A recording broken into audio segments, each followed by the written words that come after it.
And welcome to Coach's Comments, presented by Southside Auto Tech. Cristiano Simonetta with you right now, joined alongside by Stars head coach and GM Cody, Chupp, and Cody. A little bit more of a relaxing game on your heart rate. A 5-1 victory for the Stars. You cruise to this victory.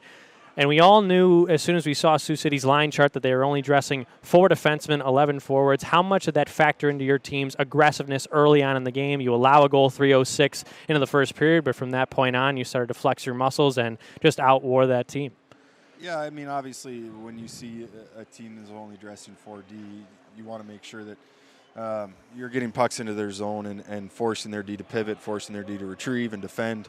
But that's not different than what our game plan is on any given night. So, the first goal I thought was a result of a little bit of passivity and then trying to make something happen out of nothing. I thought we got a little bit hungry for offense there, and instead of keeping our body position. From that point on, though, I really liked our group top to bottom. And, so it was a good response. It was a response that started on Monday, and it was nice for it to translate into the game tonight.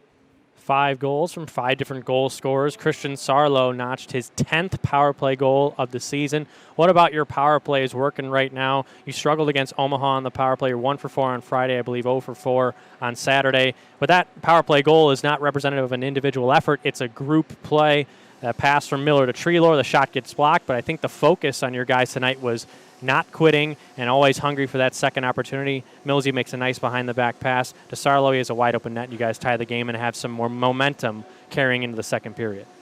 Yeah, I mean, I think that power play goal was a translation of our 5-on-5 game where our pressure was on the guys to not only battle in those areas, but to get the puck to those areas, to create second chance opportunities and put ourselves in a situation to succeed. And Sarlo hit the post earlier in the power play on a really nice high tip, that probably could have easily gone in, but it's a credit to those guys and especially their stick-to-itiveness in that play. We had 4 guys right around the net that potentially all could have scored that goal. So, our power play works when we work, and our power play works when we're unselfish and we move the puck and we use our options and we're hungry to retrieve and we win faceoffs and all those things that are a requirement for success in our 5-on-5 game are no different in our power play. We have to be willing to outwork our opponent, even with the man advantage.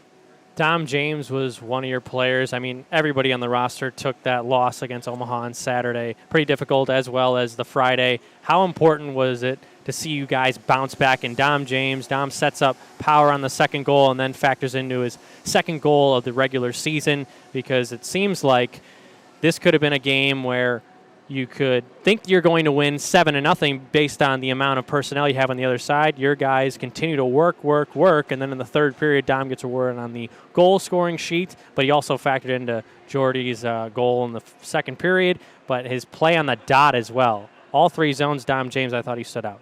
Yeah, he was great tonight, and I think we had a lot of guys who really stepped up and committed to the work. Our forward group was back-checking relentlessly throughout the course of this game, and Dom is that high-energy guy, and that's the expectation, to learn the center position at our level is a process, and it requires a lot, and Dom's done a really good job throughout the year understanding the position, playing the position well, and growing in that position. And if you can play center in our league, you can play all 3 forward positions, and Dom's played all 3 forward positions for us this year. So, it's like I said, for us, it started on Monday. The message all week was we have something to prove.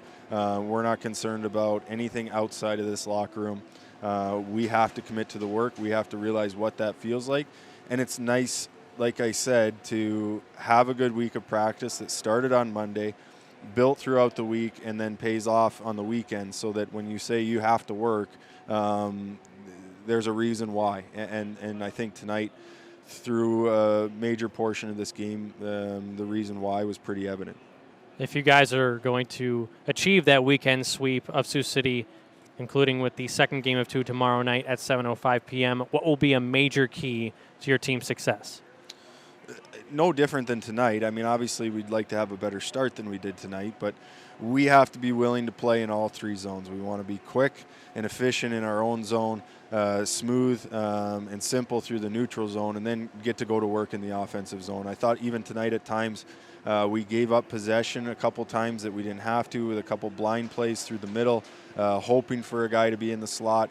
That's not the way that we're built, and we want to continue to wear teams down, not just Sioux City, but every opponent, because of our offensive zone game and our ability to create movement and our ability to activate and funnel pucks to the net. And when we do, to pressure it from the right direction, to get pucks back and go back to work again. So for us tomorrow, it's business as usual. We have to continue to grow in our own game, and that's our focus going into tomorrow.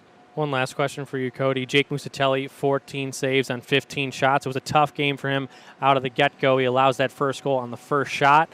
Kind of like the rest of your team, you forget about that, and your short-term memory when it comes to lapses in defensive plays or Moose not being able to make a save on Hodges in the clear. What does that say about your team right now, knowing that every game's a must-win and you have to be able to bounce back after shifts that you lose and respond with solid shifts, even if it doesn't result in a goal on the next shift? Yeah, I mean, I thought Moose's game was really similar to our game in front of him in the sense that it's always tough when that first one is the grade A scoring chance that it was and it goes in the net. But I thought he responded really well. I thought he was solid when we needed him to be. He was able to control rebounds and keep them off second chance opportunities. The guys in front of him did well in that aspect. So, I liked Moose's response. Again, Moose was challenged after last weekend. He responded well throughout the week, and he responded well tonight. So obviously that's good signs for us. We have to continue to build from here. There can't be any complacency. There can't be any thoughts that somehow tomorrow gets easier because of tonight. If anything, it gets harder, and that's a lesson that we should have already learned this year. So we need to respond accordingly. Thanks so much for doing this, Cody. That was Coach's Comments presented by Southside Auto Tech. Stars win 5-1 over the Sioux City Musketeers. They'll be back in action tomorrow night against the Musketeers to wrap up this 2-game series. We'll see you then.